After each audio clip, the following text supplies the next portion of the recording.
Okay, so please don't forget to turn your cameras on.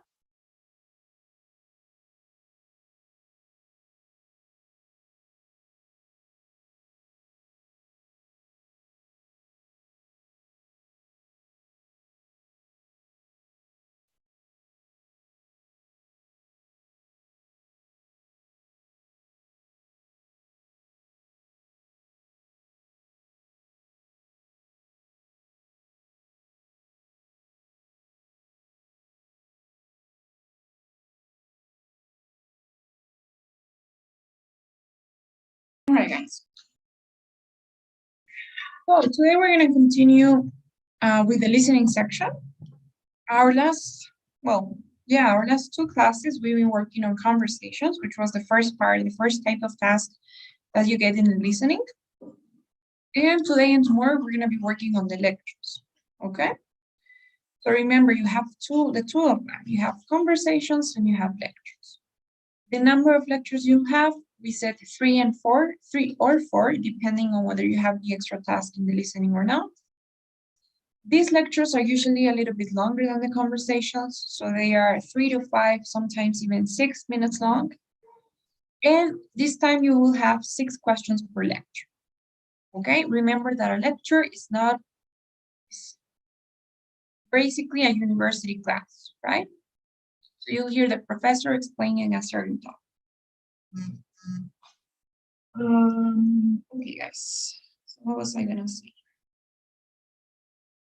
Now, honestly, the best thing we can do here to have, for you guys to have a good score in the listening section, the best thing you can do is always going to be understanding the structure of the lecture.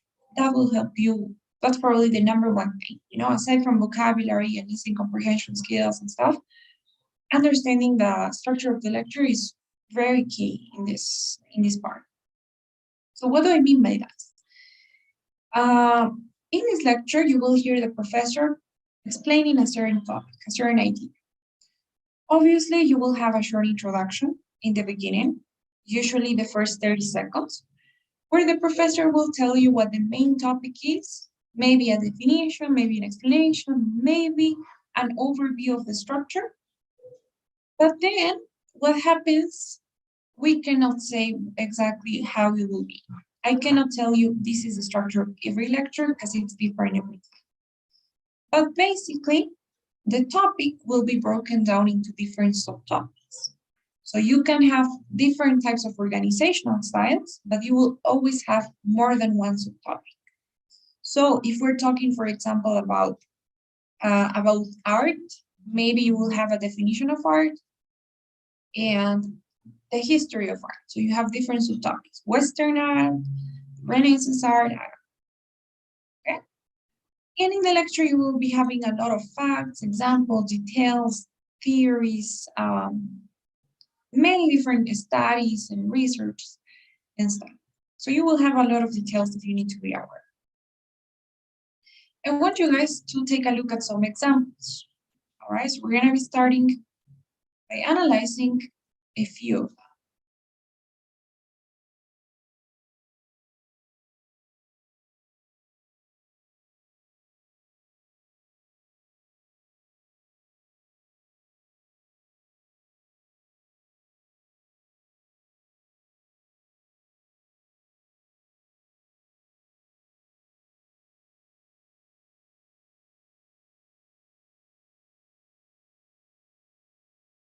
Okay, guys.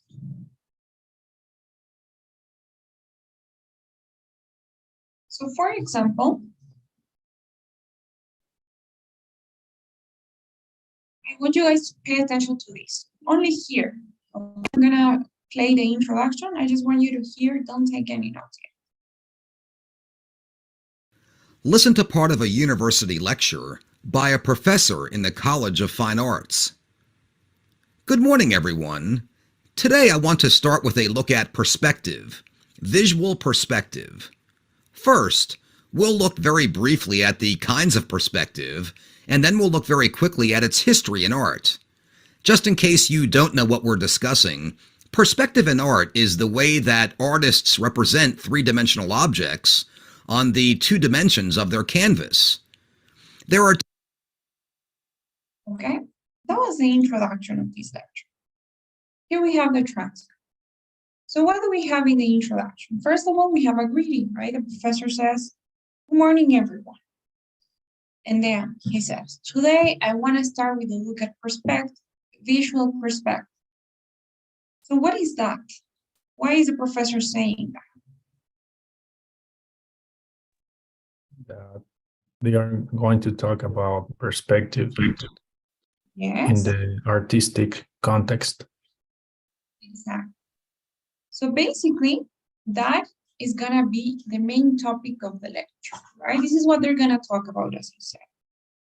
So this first part is the main topic. Now, this second part is really interesting and it's key. It says, first, we look at briefly at the kinds of perspective, and then we look very quickly at its history in art. Now, what is that?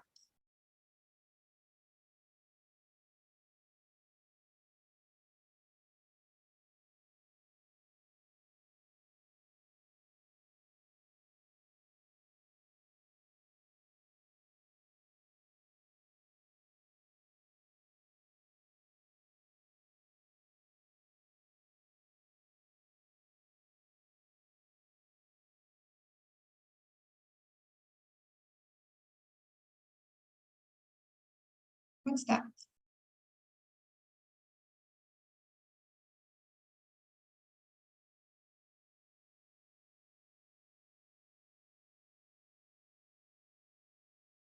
Anyone? Ideas?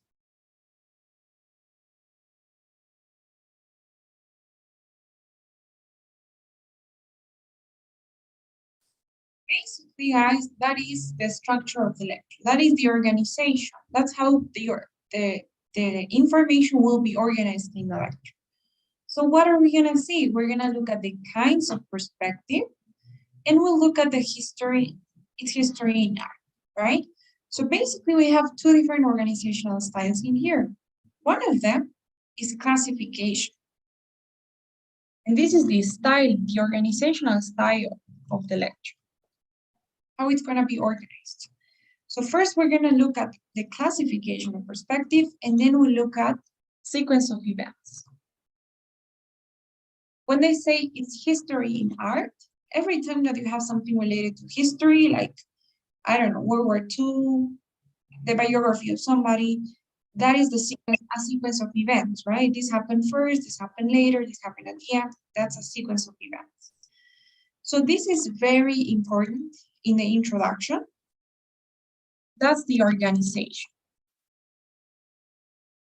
Okay? If you guys, when you hear this part, when they say, okay, so first we're gonna look at this and then we'll look at that. When you hear that, the moment you hear it, you become an active listener because you already know what to expect. You know that in the first part, you need to be paying attention for the types of perspective, type 1, type 2, type 3. And then you know that you'll have to be paying attention for the sequence of events. What happened first, what happened later, how it emerged. Basically, if you know that it's about the history of perspective, then probably the origins of perspective in art, how it was spread, maybe how it is used right now, right? That is the history that you can imagine. So you already know what to expect. You become an active listener and you're going to be paying attention for specific things. You're going to have like, when you hear the word like the first type is, that's a red flag. You already know that you're looking for types, right? So that is really important. And then we have one more thing, which is this. It says, just in case you don't know, perspective in art is the way that artists represent the three-dimensional objects into the two dimensions per canvas. This is a definition, right? The definition of the topic. You won't always have a definition, but you will always have some context. So sometimes the professor asks a question. So does anyone know what perspective is? And somebody gives the answer. Sometimes the professor gives an example. So maybe, have you seen or can you see that painting? That's perspective, right? That could be an example. Or sometimes the professor even tells a joke, right, about perspective. But basically, you always have that in the introduction, okay? The topic and the context, and sometimes a little bit about the structure. My best tip is, please, when you're listening to the introduction, that is the first like 30 seconds, Don't take any notes, focus on understanding. Okay? Any questions about that so far?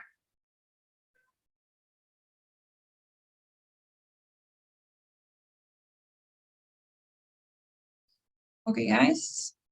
Now, second thing, I want you to pay attention to this lecture. Don't take any notes. I want you to, I'm going to show you the transcript and I'm going to play the lecture. And I want you to read the transcript and play and listen to the lecture at the same time. Okay, so that you see where we are.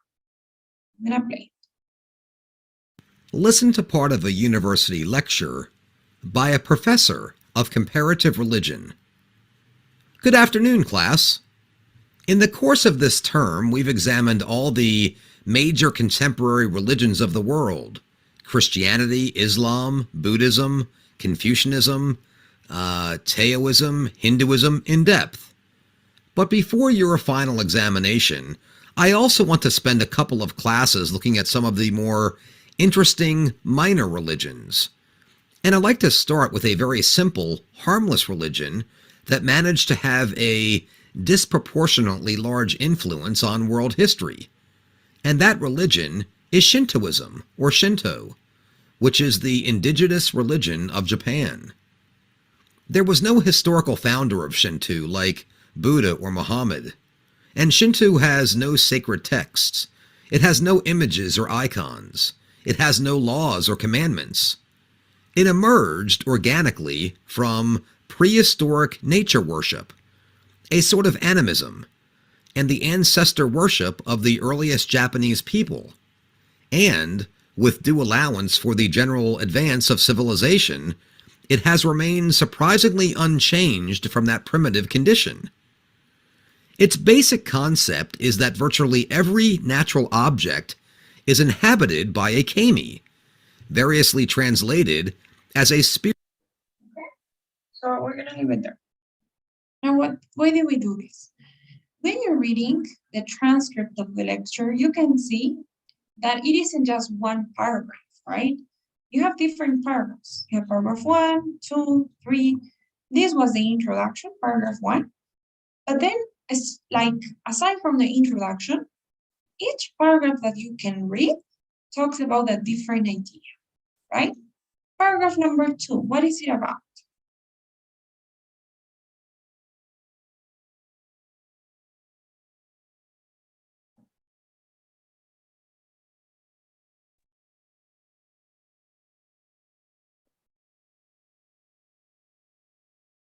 What does it talk about?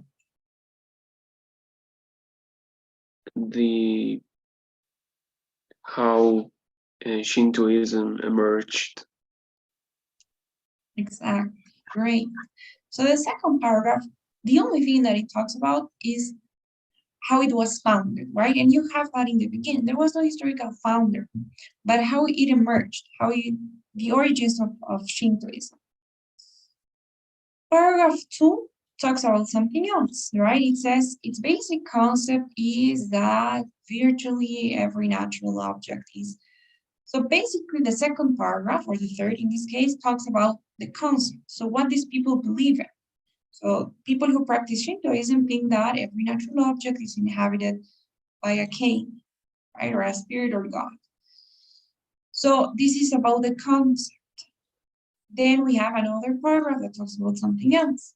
This one here is about the shrines. It says, there are innumerable Shinto shrines established throughout Japan, and they're for the most part relatively blah, blah, blah.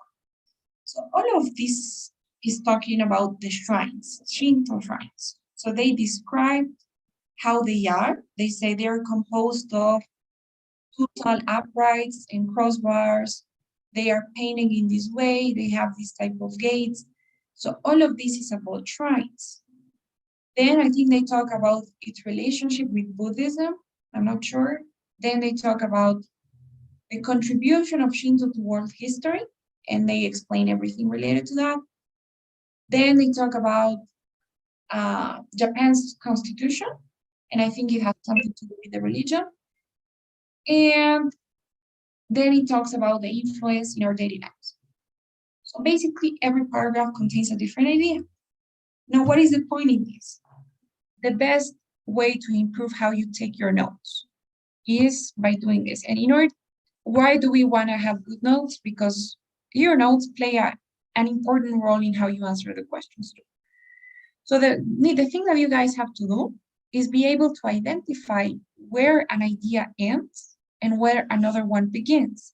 You need to be able to form these paragraphs in your mind, okay? Because obviously you cannot read the transcript.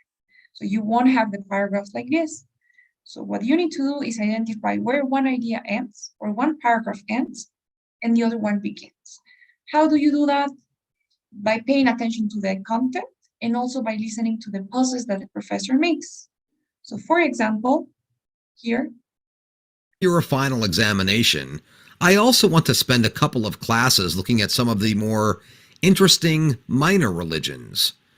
And I'd like to start with a very simple, harmless religion that managed to have a disproportionately large influence on world history. And that religion is Shintoism, or Shinto, which is the indigenous religion of Japan. There was no historical founder of Shinto. Right? So as you can see, obviously the professor makes a pause before moving forward to a different idea. It doesn't just go like in the same sentence. You have a pause, the professor lowers down the voice a bit, then rises up again. So you need to be able to identify that, to catch those pauses, and also by looking at the content, right? You know that one idea has nothing to do with the other. You know that the definition doesn't have anything to do with the history. You know that that's not related to the concept or the shrines. So by content and by looking at those pauses, you should be able to do so. Okay, guys? Is that okay so far? Do you guys have any questions? Now, the thing is, why do we do that? How is that useful? So the way you're going to take your notes isn't going to be like the typical way. Look at this.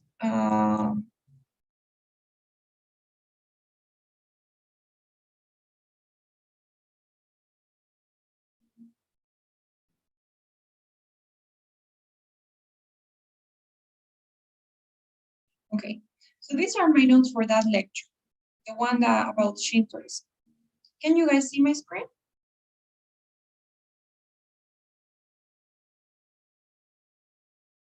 Yes, okay. So I think I'm gonna have to keep it like that. So as you can see, my piece of paper, first of all, is not in a vertical position, but in a horizontal one. Okay, so I have it something like this, in a horizontal position. And second, I have divided the space into 9 boxes, right? So you can either draw the lines the way that I did here, which are not really, I don't really have that much of a pulse. Or if you want, you can fold the paper, that's fine as well. So you can literally like just fold the paper into 3 first, the way that I'm doing right now with this paper. So, and that's gonna create a division, right? I have 1 space, 2, and 3. And same thing, you can do it horizontal. So you can do one of those two, either draw the lines or fold the paper. But why do we do this? So that your notes are organized. As you can see, in each box, then I have something different. In each box, I took notes about a specific point. So in my first box, I have something about the introduction. Not only the introduction, I mixed it with the I don't have anything for the intro, right? This is just the origin, how it emerged. In the second box, I have something related to the concept. So I have everything that's related to the concept. There are some words that I couldn't quite understand because maybe if this is about a Japanese religion, I'll have Japanese words, I'll have, I don't know, maybe words from another language, or maybe words that I just don't know. That's fine as long as you take notes on them, because like what's kami, right? Then I have notes for the shrines. This is about Buddhism. This is about the contribution from Shinto to world history. This is also about that, and this is the influence in our daily lives. So, as you can see, every box is only about one idea, one paragraph, we could say, right? And that's what you guys need to try to do. And this just takes practice. You're not gonna do it perfectly in the first try, but the more you practice, the better you get. So this is really important. Why? Because the questions, they tend to go in order. That means that question 1 will probably be about the introduction, Shintoism. Question 2 is probably gonna be about how it emerged. Question 3 will be about the concept, probably. 4 about shrines, 5 about the world history, and 5th, daily life. So not necessarily this way, but sometimes.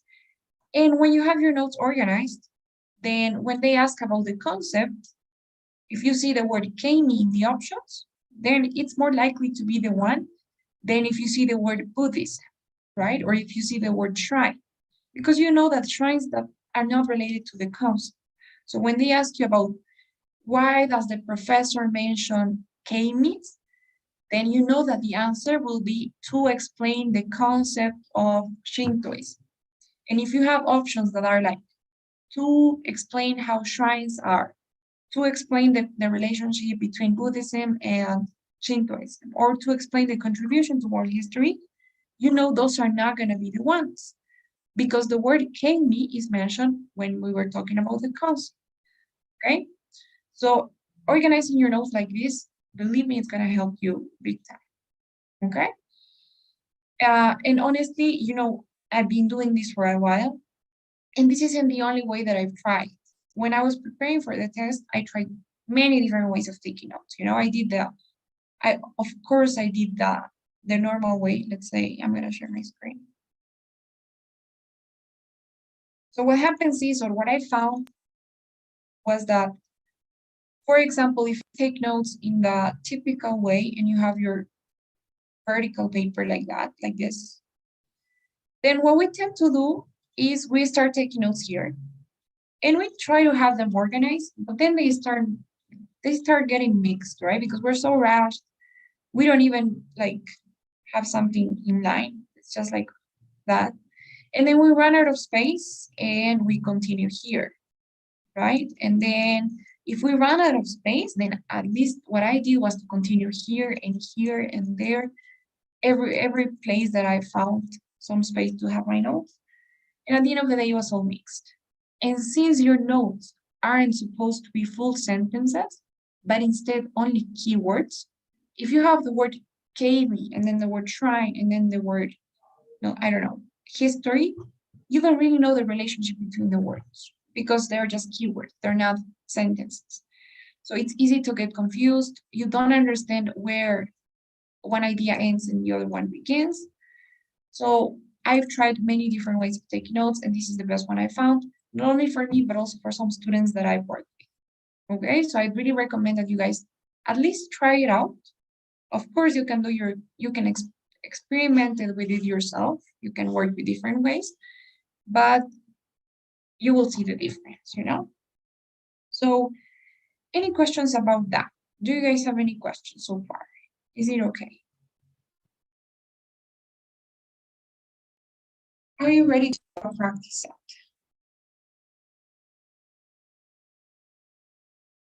Yes.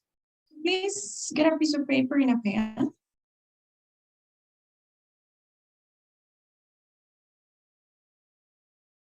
And try to divide your paper like I told you to, right? So 9 boxes is usually more than enough.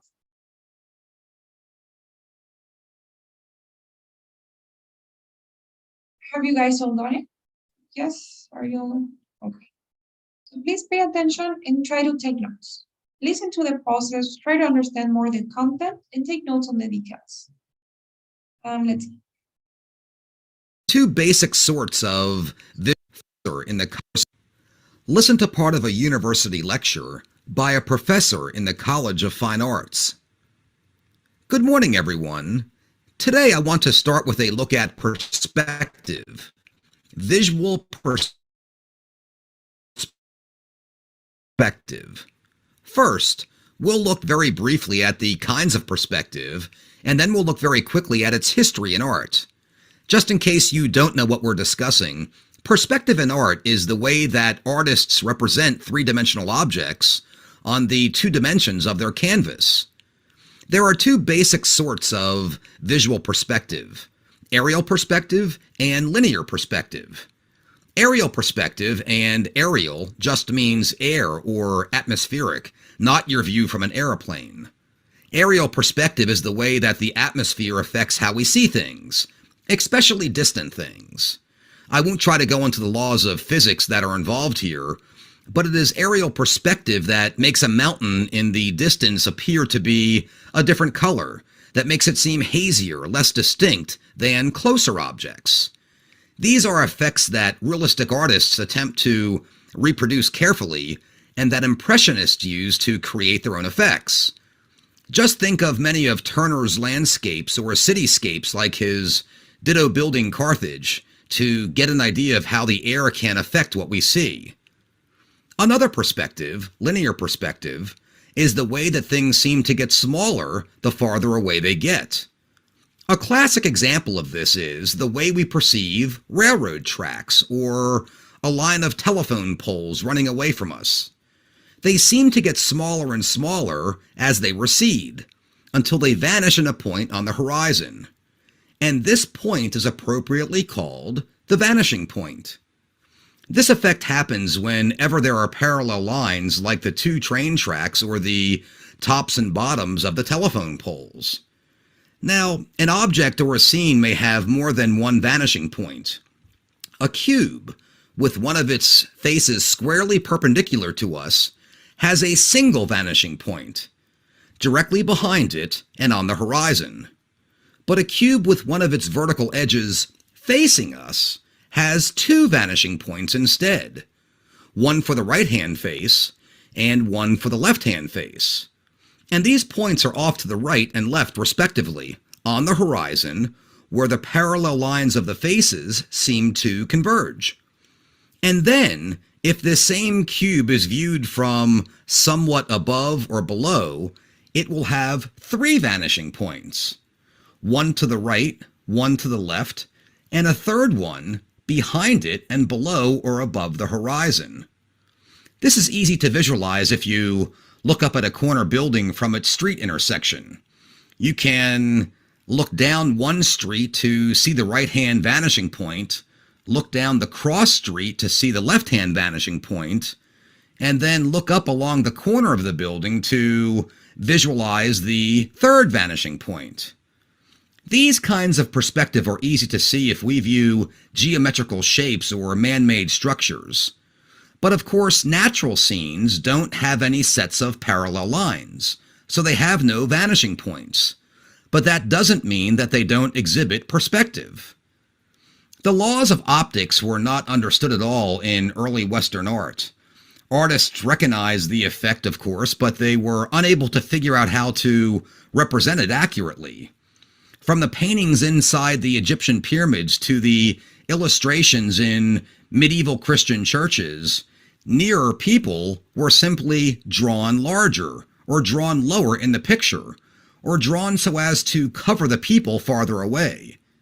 There was no real understanding of how the physics of perception worked.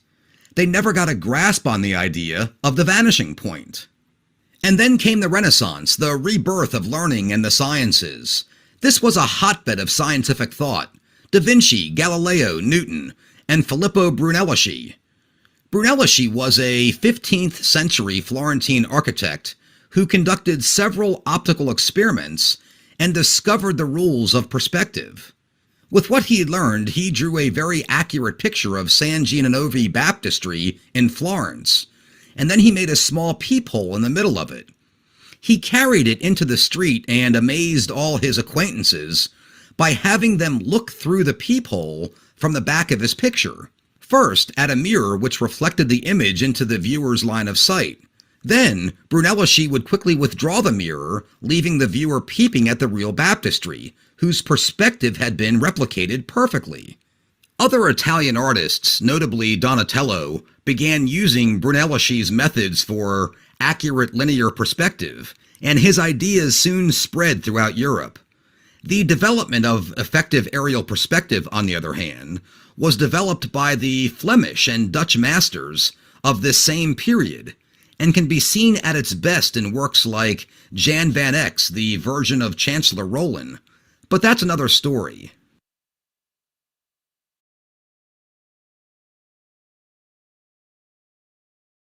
Okay, guys. So how was that? Marzo? Can you guys show me your notes? I'm gonna stop sharing. Okay, Harry, you go first. Okay, Okay, nice. So you have the 9 boxes in there. You have something for the concept, shrines, although I don't see much information for shrines. That was for the last one, teacher. I Oh, you forgot did it. to, yeah. Oh, okay, no problem. Then you had something for aerial, okay. Linear, great. Then, okay, I think that's already like the history.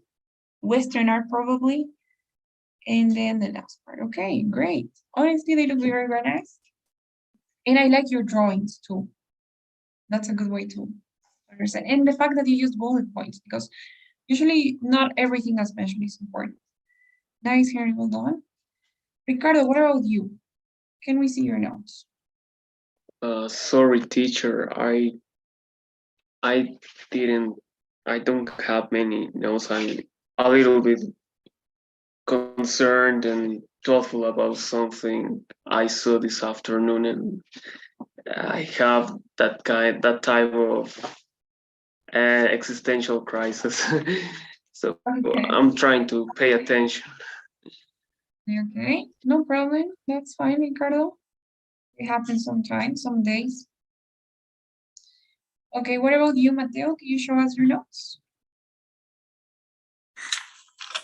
Okay. All right. Eight. I can, I didn't fill the 9 boxes. that's fine, because sometimes we rarely have 9 subtopics. Those, like, usually it's from 5 to 6, 4, 5, 6 subtopics, and the other ones are just in case if you run out of space. But great. I can see the subtitles. So, okay, that you have Renaissance, Donatello, optics, aerial, linear. The thing is, like, for example, in aerial and linear, you have them in the same box, right? They should be in different boxes because they were 2 different subtopics. But it's still, even if you don't have them in the same box, you haven't mixed information.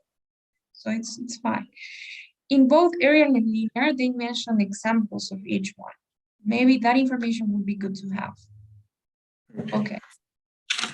Usually, as you practice, you're going to see this because the types of structures are similar most of the time. So when you have classification, types of something, you always have examples, always. So it's like the types of pollution, and then you have air pollution and an example, always like that. If you have comparison, you have similarities and differences. You have advantages and disadvantages, you have that. Sometimes you have sequence of events, and in that case, you have a lot of dates, a lot of names. There are many. We're gonna see that. Evelyn, what about you? Can you show me your notes, please?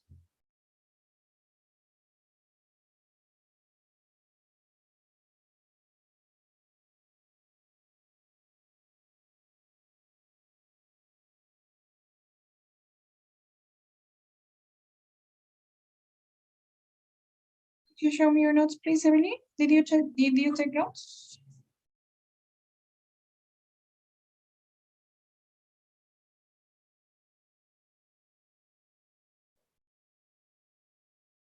Yes, ma'am. Ah, okay. Yes, I think so, right? Because your camera is frozen sometimes. Okay, guys, no problem there.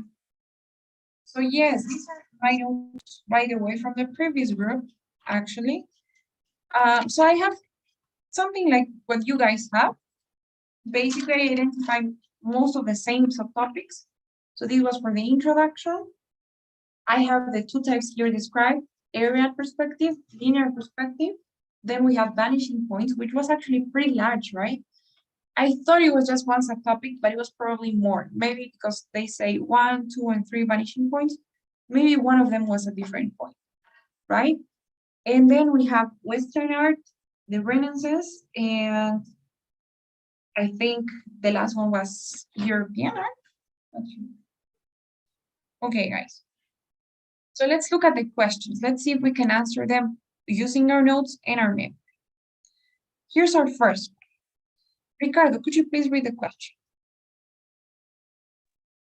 What is this lecture mainly about? Thanks. I suggest that especially in this type of question, the main idea type of question, you don't look at the options yet. So just tell me in your own words, this was about what? What was this lecture about? The main topic, what was it? Perspective, right? Visual perspective. That was the topic. Now you know the answer. You have to look for in the options for the closest one to that. Obviously, you can have a paraphrase, you can have a definition of it. So which one do you think it is closest to visual perspective?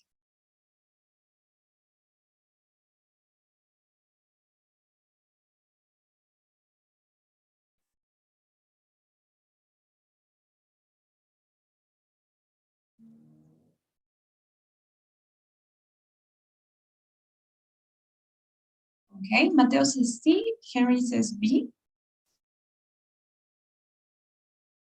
Who else? Okay, guys. So let's think about it. The first one, I think, totally out of context, right? It says an interesting observation. An interesting observation would be something maybe that the professor observed and that was commenting to their students. But that wasn't what this was about, right? It was the explanation of something. It wasn't an observation. Now, option C, for example, says an artistic viewpoint. This is really tricky. Why? Because the word viewpoint is a synonym of the word perspective, right? So you may be like, oh, that's a synonym, it's C. But what happens? We need to read everything, and it says an artistic viewpoint. So an artistic viewpoint would be the perspective of an artist, right? Viewpoint is perspective in the way that opinion, right? I can tell you, so what's your viewpoint? What's your opinion? What's your perspective? But it's not referred to visual perspective. This is an opinion. So an artistic viewpoint would be like what an artist thinks about something. Maybe an artistic viewpoint on capitalism, right? So what artists think of capitalism, that would be an artistic viewpoint. But this was about visual perspective. So although the word viewpoint is a synonym of perspective, it's not in context with what we saw. We saw perspective, visual perspective, right? How we see it on paintings and stuff. We didn't see an opinion of somebody. So it isn't actually C. And option D says a historical evolution. They do talk about the history of perspective, although that wasn't the main idea. That evolution, maybe, but this is part of the lecture. This wasn't the main idea. We already know the answer, that it's visual perspective, right? So what is visual perspective? According to the definition we had, was the way that an artist represents a 3D object on a 2D canvas, right? That was visual perspective. So what is that? When you represent something that's in 3D on a two-dimensional canvas, you are dealing with an optical effect, right? Because you're looking at a canvas and it's like the painting of a building. You can see that it has perspective, that it has depth, that there's a difference between sizes, although it's not really, right? It's a 2D object, it's a canvas, but you can feel, you can have the sense of the 3 dimensions of the object. So that is visual perspective, right? An optical effect. So option B will have to be. Is that okay? Do you guys have any questions about this one? Okay. Now the second one says, which is a characteristic of a realistic landscape paintings, of realistic landscape paintings. So take a look at your notes. Do you have anything about realistic landscape paintings?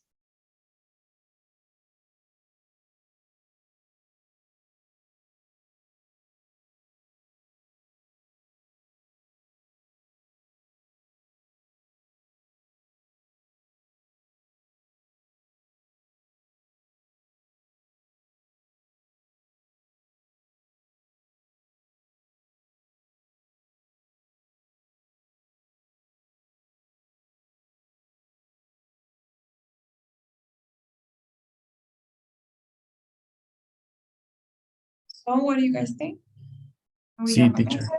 See, okay. Yes, Mateo agrees, right? Nice. So yes, perfect. It is. So for example, in my case, and I think I saw this in Henry's notes as well, when we in that part for aerial perspective, and I think it was Mateo too, in the part for aerial perspective, you had something about landscapes, right? So you know that landscapes are probably an example of aerial perspective. They don't have anything to do with vanishing points that come later. Landscapes were mentioned specifically when they were talking about aerial perspective. So it has to do with that. So vanishing points isn't related. The renaissance are definitely not related. They appear unclear from a distance. So I think this one could be, because I think this was mentioned somewhere in aerial perspective. But if you know that, then you're narrowing down your choices. And aerial perspective is basically atmospheric effects. That's aerial perspective. So it has to be C, right? So just by having your notes like that, then it will help you. So for example, I have in my notes aerial, and then it says landscapes, right? So I know that it has to be. Great. Now, question 3 says, why does the professor mention Turner's painting, Ditto Building Cafe? Do you guys have anything about this?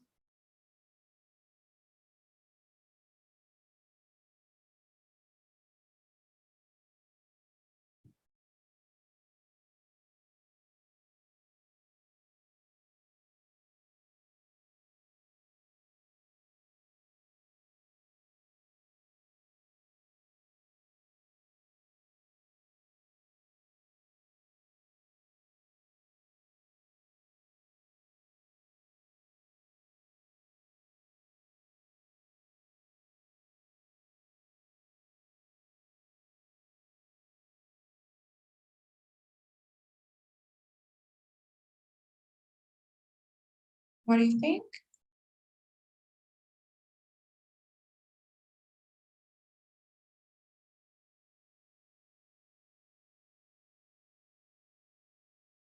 You got your notes?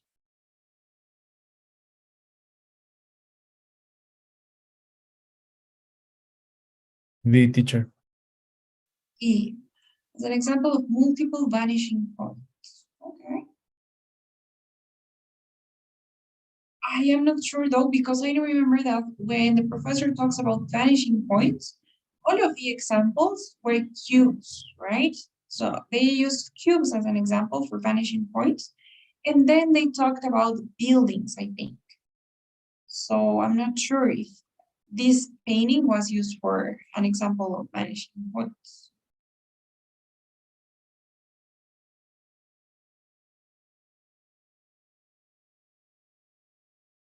Mateo, what do you think? I think it's A. Okay, as an example of error. So yes, I'm gonna have to go with you on that. It is say, I have personally landscapes, Ditto building, and that is in the aerial perspective box in my notes. So I think it was mentioned as an example for aerial perspective. They both, I mean, the ones that gave the examples we had, the paintings examples we had for in the lecture was for aerial and linear perspective. That's what I remember. So the only paintings that were mentioned were for aerial and linear perspective. And in my case, I have Ditto building for aerial. I think it's gonna have to be A. We're gonna see. And question 4 says, according to the professor, why was the Renaissance conducive to art?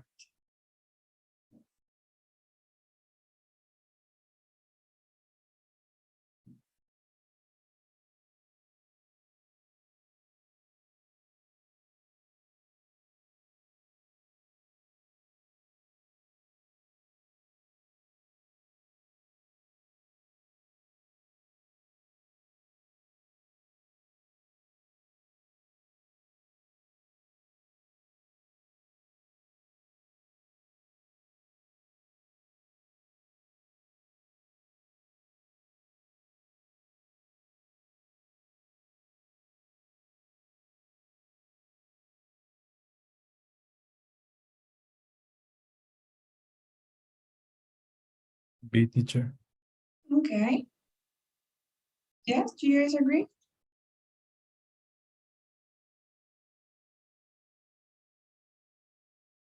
No? I think it's C. E. Okay. So honestly, yes, I think both of them are very good options. I'm glad that you didn't choose A or D. But let's see. So I don't think it had to do with science, right? Everything was related to, although I don't know. What do you guys think, Evelyn?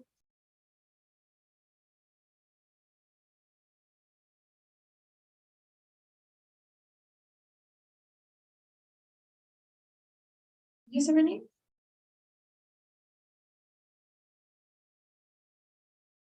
Okay. So what I remember, honestly, is that during the Renaissance, because there's a comparison, right? First, it comes Western art, and they say that they didn't understand anything about perspective, and they basically just draw based on like how they felt and so. But there was no science, they said, in their paintings when speaking or when it comes to Western art. But then during the Renaissance, they started experimenting and trying to mix science with art, right? I think that's what I understood from that part. And I think that's where perspective really was created. But this artist, I don't remember his last name. It was Bruno Tiel or Bruno something. I don't know.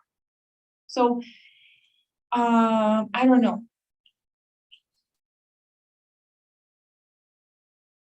Let's go for B or I don't know. Somebody said C too, right? I'm not sure about either of that. Okay, we're gonna see. We're gonna check.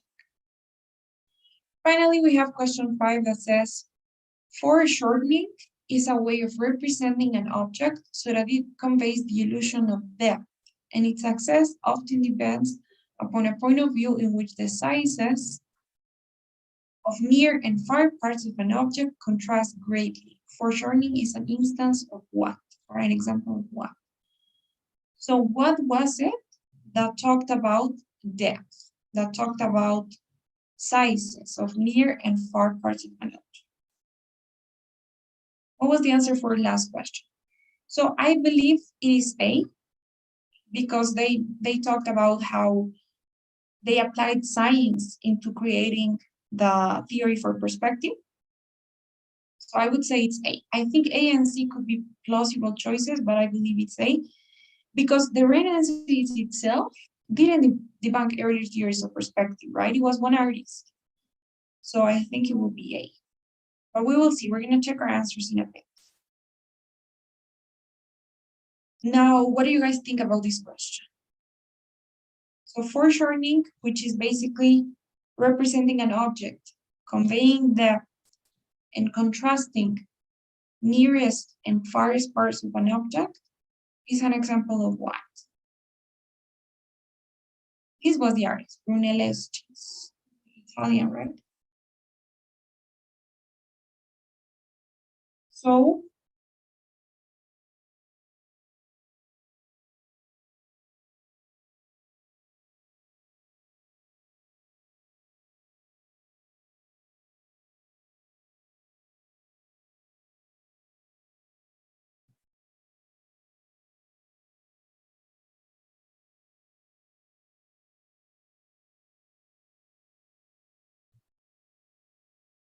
what would you guys say?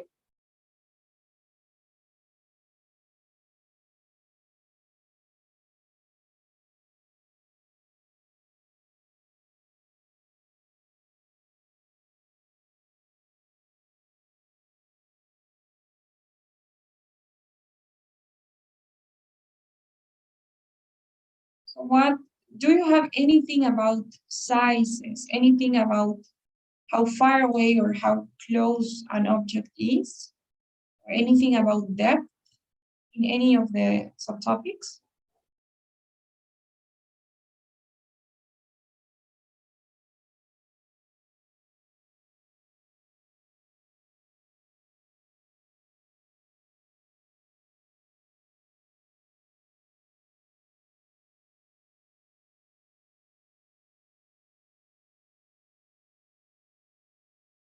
Okay, Harry says D, linear perspective.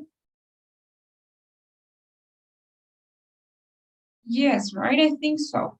I think it was indeed D, because aerial perspective was about distances, the atmosphere, colors, and linear perspective was the one about depth.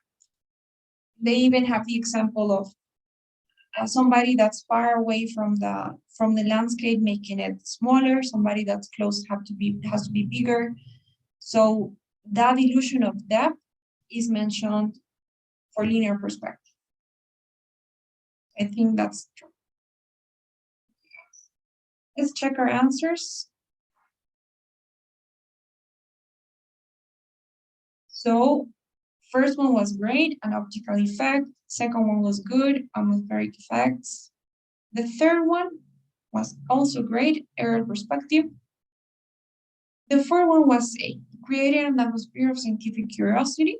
So that's why it was important for art.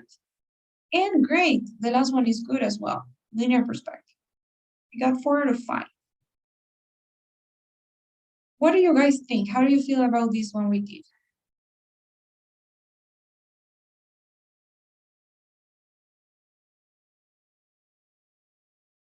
Oh, how are you feeling so far about the lectures? They're probably a little bit harder than the conversations, right?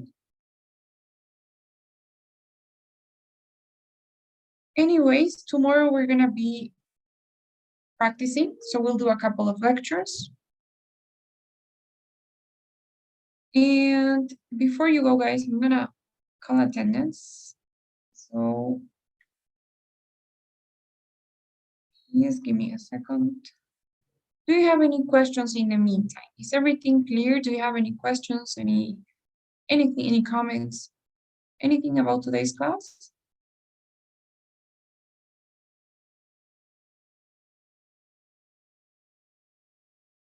Nope. Nobody from this group.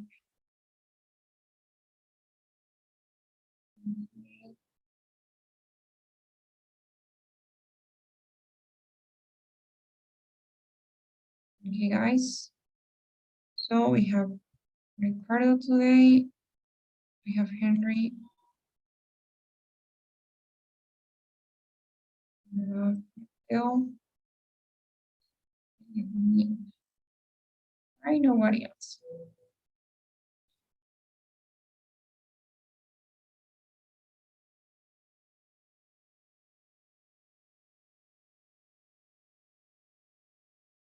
Okay, guys. By the way, I'm gonna send you that also, the link to the presentation, because I didn't send it to you. And I'm gonna send you the link for that website that we've been practicing with. Honestly, from all of the websites that I've seen for the listening section, I think that that's one of the best for lectures. Conversations, I haven't really tried it, but as long as lectures go, they are really close to what you see on the TOEFL test. I didn't use an official website from the ATS because they don't give you the transcripts, so I wanted to show it to you, all the paragraphs and stuff, and that's why I used this website. But tomorrow we can practice with some official practices too.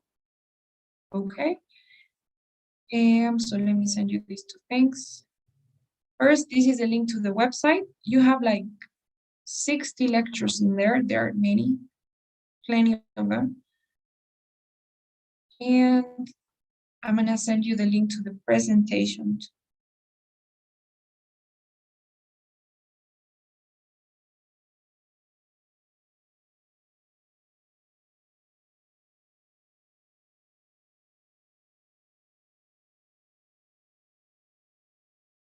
And while I'm at it, please, guys, before you go, don't forget today's daily survey. I just started it.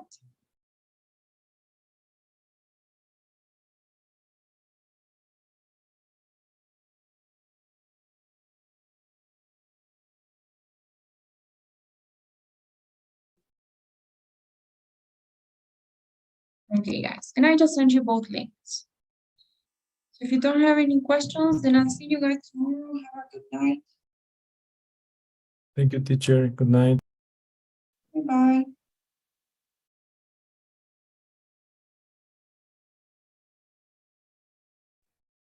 Goodbye, teacher.